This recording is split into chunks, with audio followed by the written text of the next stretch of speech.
C'est-à-dire, sous un soleil de plomb, Mansardine prépare ses 2 quarts de terre habituels qui constituent son champ de coton. on nous escroque à partir du prix. Au lieu que quand c'est la chose de coton qui recrute, on ne recrute pas nos enfants qui sont des fils des agriculteurs. On prend les fils des aladis. Tout à côté, Dourga a 35 ans de culture de coton sur le dos. Pour ce quinca, vieilli par la dureté et la pénibilité de ce travail, le cotonculteur n'a jamais connu pire souffrance depuis les indépendances. L'insecticide qu'on donne là pour pulvériser le champ, on donne une petite quantité, on prend l'eau qui est dans la mare ici. L'eau n'est pas achetée, l'eau n'est pas payante. On malaxe ça, alors vous allez partir dans le champ du coton, on pulvérise et après, les insectes qui envahissaient le champ ne vont même pas quitter. Et bien après, après la récolte, on dit qu'il y a le premier qualité, deuxième qualité, troisième qualité qu'on achète. Alors pourtant, c'est même dans la même caisse qu'on fout tout ce genre de coton. Diglao, dans le département du Mayokani, région de l'extrême nord au Cameroun, est le symbole de ces localités frondeuses cette année contre la Société nationale de développement du coton.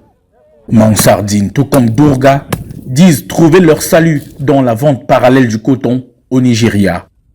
Plus de 20 000 tonnes ont cette année été vendues dans le marché noir. Ici, à côté du Nigeria, on vend le coton là-bas à 500 francs le kilo. Au Cameroun, quand c'est 225, ou des fois même pas. Et tout coton, même quand c'est bon, même on dit que c'est non trié. Si je vends à 500 francs, je crois que je peux tirer un peu de bénéfice. Les enfants peuvent aller à l'école et je peux être content.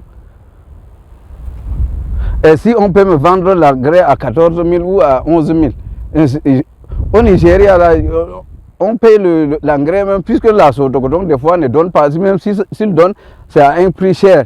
Des fois, on profite de l'engrais au Nigeria à 11 000, 12 000. Avec tout le transport, ça revient à moins de 14 000.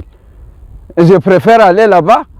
À la chefferie de Diglao, le garant des traditions a compilé un chapelet de récriminations formulées par ses administrés. De 1, qu'il essaie un peu d'augmenter le prix du coton. De 2, que une fois le coton vendu, que l'argent arrive à temps, et une fois le tourteau sorti, que les cotonculteurs doivent être les premières personnes à recevoir. Et en plus, qu'il essaie un peu de voir les prix des intrants. La population dit avoir soutenu la croissance de la société d'État et s'estime aujourd'hui laissée sur le bord de la route, dans la pauvreté. Ça fait presque 2 mois qu'il y a eu des soulèvements dans presque tous les villages.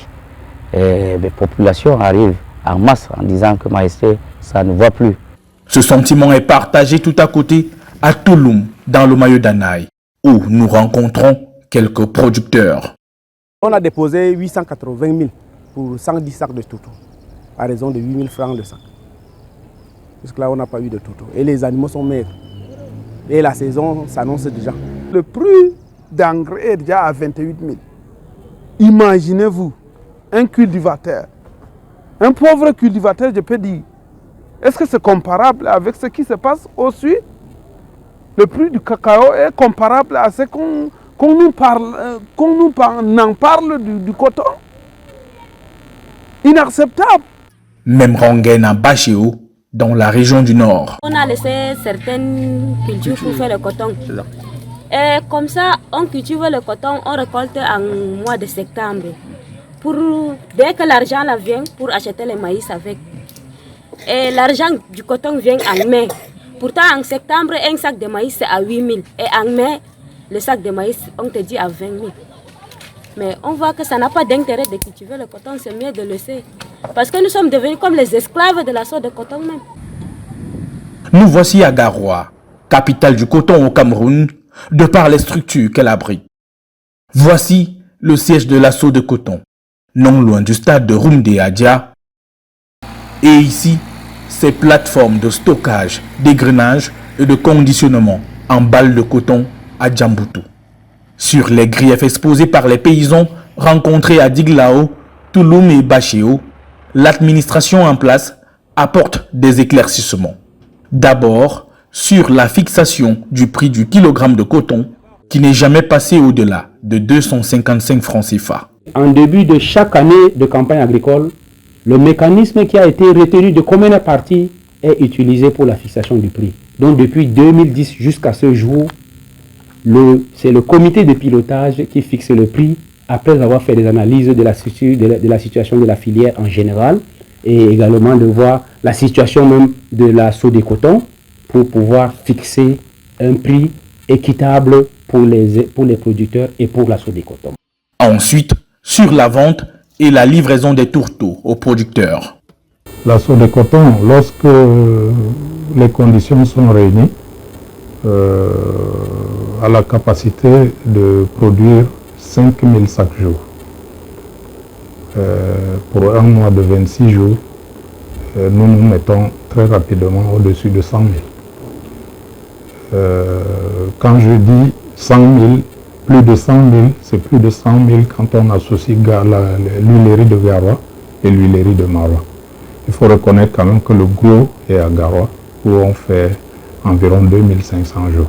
Il n'y a pas d'électricité, il y a une pénurie de carburant, de gasoil. Tous ces derniers temps, ça fait combien de semaines déjà, on a un grand problème de gasoil.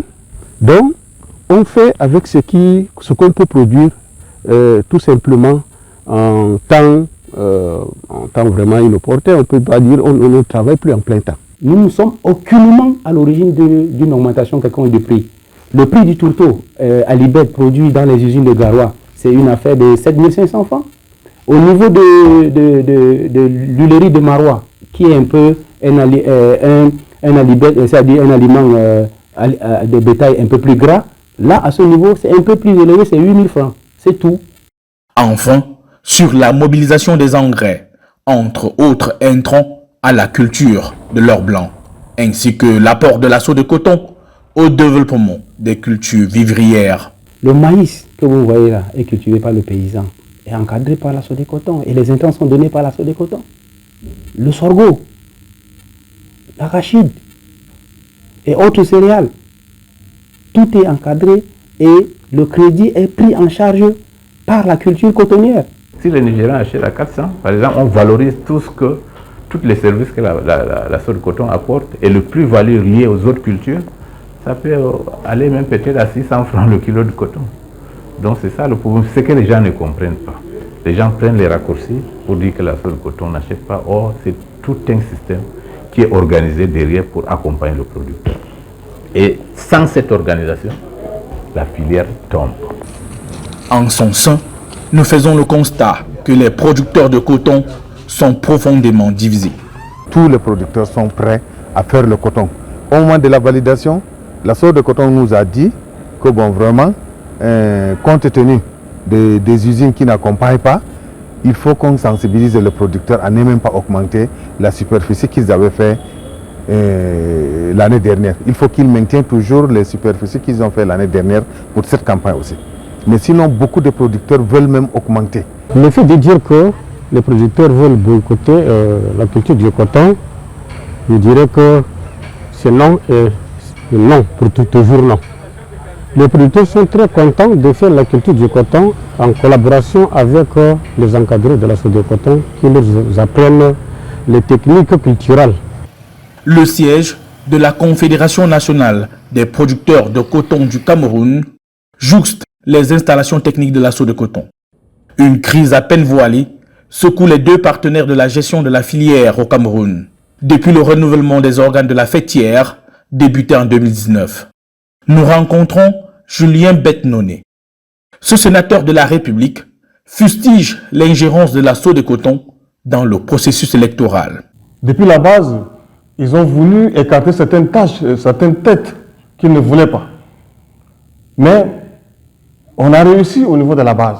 Au niveau d'intermédiaires également, les unions, ils ont continué à serrer, à battre leur campagne.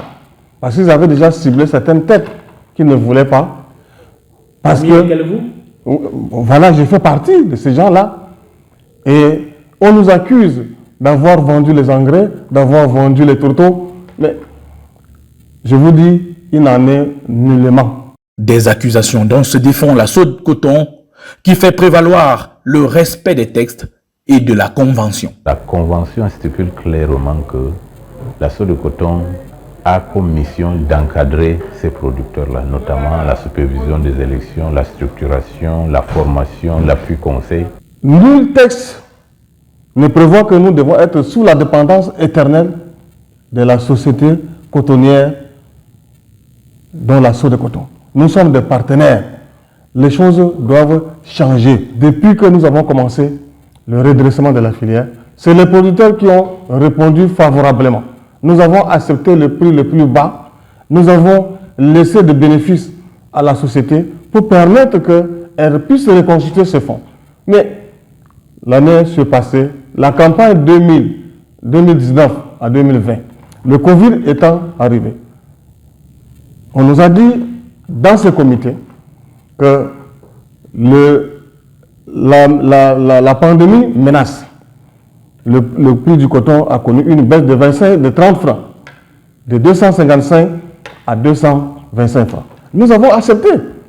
Nous avons accepté parce que la menace, elle est réelle. Ça nous a fait perdre un manque à gagner de 11 milliards de francs CFA. 11 milliards de francs CFA dans le paysanat. La campagne 2020, le marché mondial remonte. La Sode Coton voulait payer 240. Nous nous sommes battus à 3 reprises pour obtenir donc 250 francs avec l'appui du fonds de gestion risque pour compléter donc à 250. La CNPCC, c'est plus de 2018 GIC de producteurs, 48 unions réparties dans 10 fédérations face aux mastodontes que représente la Sode Coton qui fait vivre plus de 2 millions de personnes dans le septentrion. Les décisions se prennent d'une façon unilatérale. Ça fait déjà 14 mois, comme je vous l'ai dit, nous n'avons plus de réunions. Quand je vous ai parlé de comité de gestion risque-prix, la CNPC est co-président. En réalité, la note qui invite ce comité doit être signée par les deux parties. C'est ça la co-gestion. Mais aujourd'hui, qu'est-ce qu'on remarque? La décision est prise d'une façon unilatérale. La CNPC est en train de fonctionner dans l'illégalité à cause de quelques personnes qui n'ont pas voulu accepter leur défaite. Et jusqu'à même, bon, peut-être même encore induire certains responsables dans les erreurs. Vous voyez? Et pour eux, ils disent que bon, vraiment, ils sont là, il y a un responsable qui leur dit que lui, il maintient le statu quo de la CNPC. Donc vous voyez, ça ne peut pas marcher. On ne peut pas continuer à dire comme ça.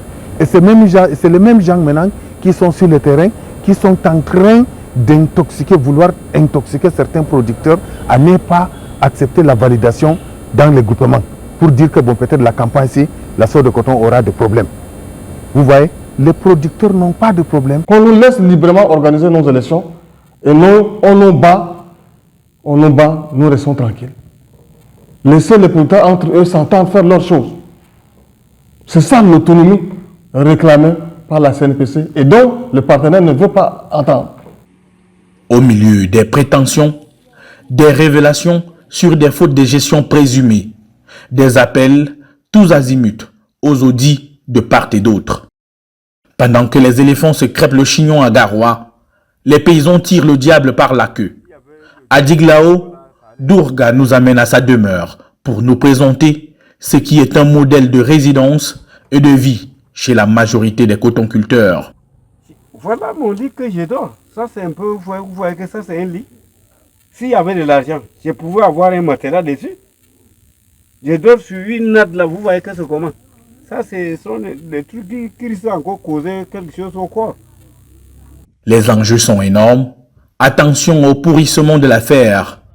Les pouvoirs publics, régulateurs de la filière coton au Cameroun, sombrent malheureusement encore dans le silence.